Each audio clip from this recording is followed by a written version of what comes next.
Saviez-vous que les abeilles, comme nous, comptent de gauche à droite ? Ce phénomène vient d'être démontré par une équipe scientifique internationale dont fait partie la professeure Catherine Thévenot, cognitiviste à l'UNIL. Quelles sont les implications de cette trouvaille et que signifie au fond savoir compter pour un insecte ? Catherine Thévenot nous explique tout.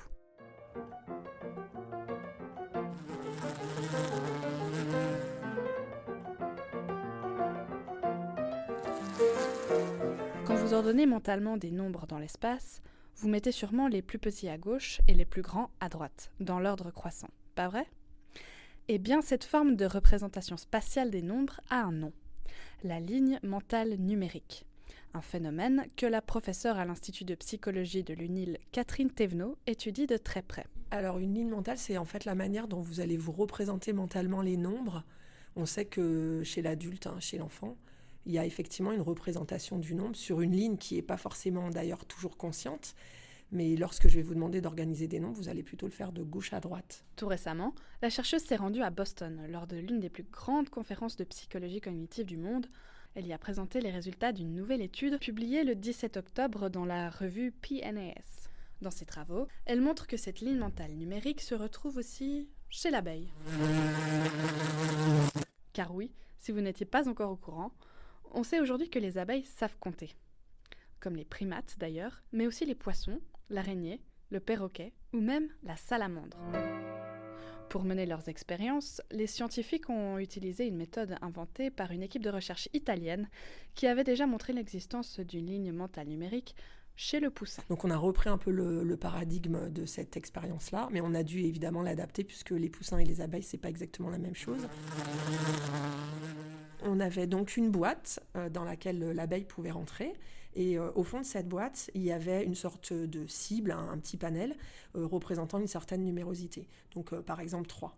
Et il y avait une récompense pour l'abeille sous forme de sucrose qui permettait à l'abeille d'être motivée par cette cible particulière. Et donc on mettait 30 essais pour que l'abeille puisse justement associer ce sucrose à la numérosité. Puis au bout de 30 fois, on faisait une petite surprise à l'abeille dans un sens, puisque le panel du milieu, donc par exemple le 3, dans ce que je vous expliquais, était enlevé et on lui présentait cette fois-ci 2 panels, donc 2 cibles, une à sa droite et une à sa gauche. Et sur ces 2 cibles, c'était exactement la même numérosité représentée à droite et à gauche, mais cette numérosité, elle pouvait être plus petite que la numérosité associée à la cible à laquelle elle avait été habituée, ou plus grande. Et nous, ce qui nous intéressait de savoir, c'était où est-ce qu'elle allait se diriger pour aller chercher sa récompense. Et on observait que si elle avait été habituée avec un 3, si on lui présentait un 1 à gauche et à droite, elle allait massivement aller chercher sa récompense à gauche. Parce que 1, c'est plus petit que 3, et donc dans sa tête, c'est sur la gauche du 3. Alors que lorsque la numérosité était plus grande que celle à laquelle elle avait été habituée, donc par exemple 5, elle se dirigeait massivement vers la droite, puisque en effet, si vous représentez les nombres sur une ligne, le 5 est bien à la droite du 3.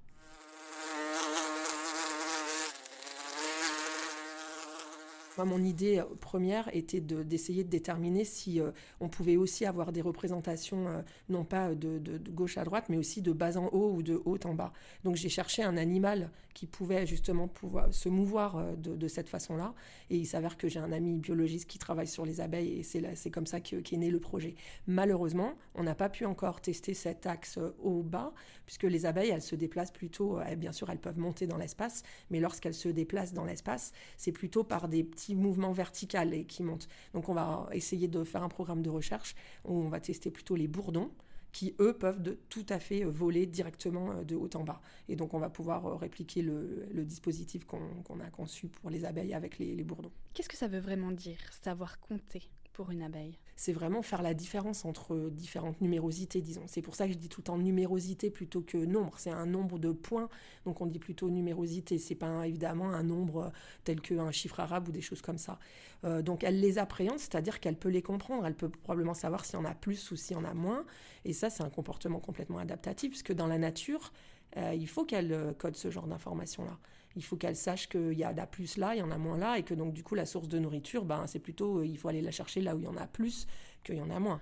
Ça reste sur des petites quantités comme ça, 4, 5 éventuellement parfois, mais plus les animaux ont du mal à les considérer, plus que 5.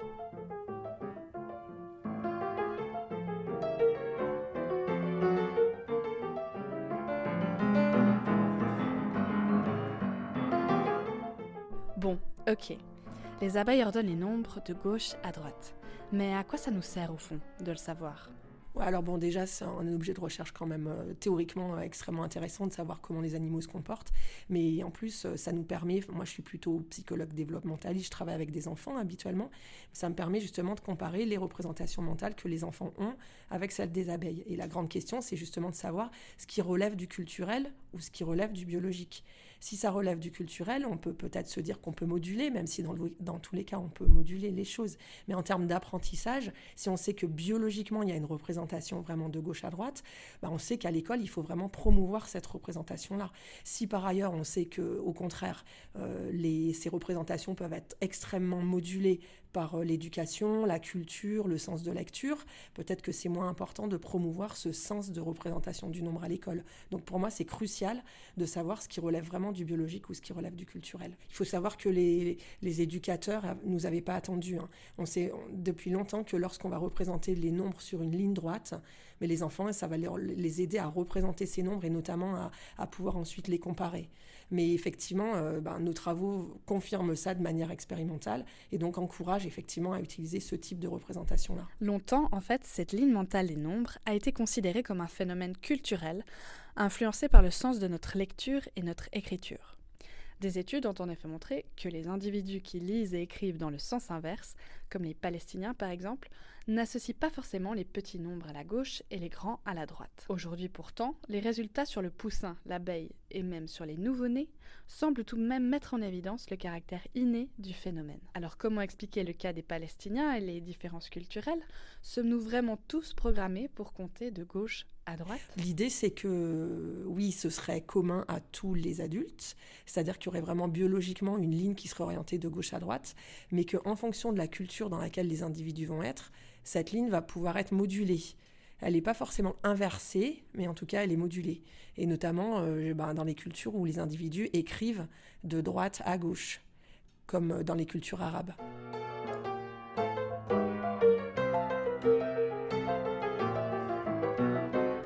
D'habitude, Catherine Thévenot, qui travaille au laboratoire du cerveau et du développement cognitif de l'UNIL, étudie non pas les animaux, mais plutôt les êtres humains. Elle observe notamment ce qui se passe dans notre mental lorsque nous résolvons des problèmes d'arithmétique. C'est très lié, c'est très lié puisque moi, ce que je montre de manière aussi un peu originale, c'est que, je dis peut-être, parce qu'encore une fois, il faudra... Bon, ça fait 10 ans que je travaille là-dessus, mais c'est encore très, très critiqué, très débattu.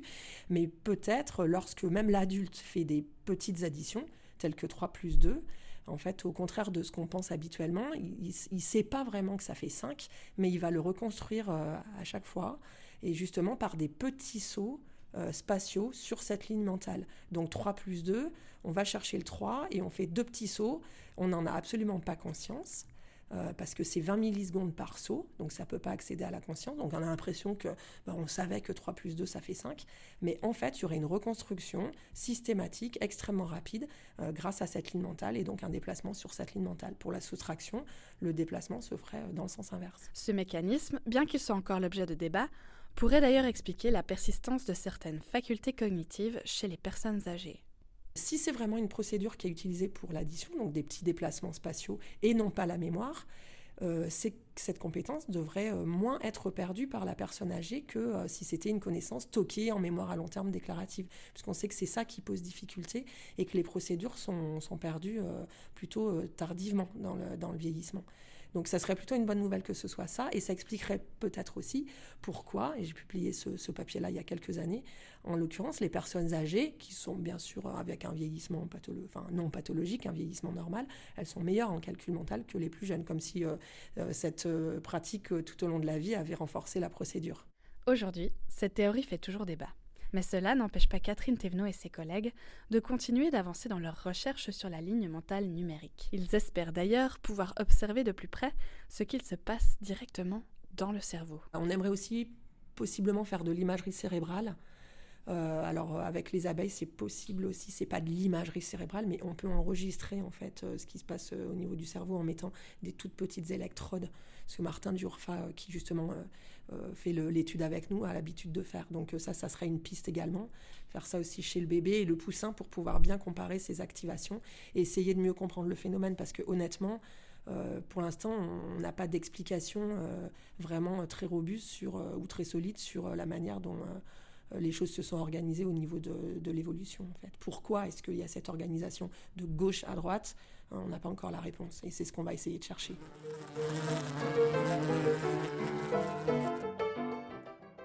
Vous venez d'entendre Catherine Thévenot qui répondait à nos questions sur sa dernière publication dédiée à la représentation mentale des nombres chez les abeilles. Merci à elle et merci à vous pour votre écoute. À bientôt!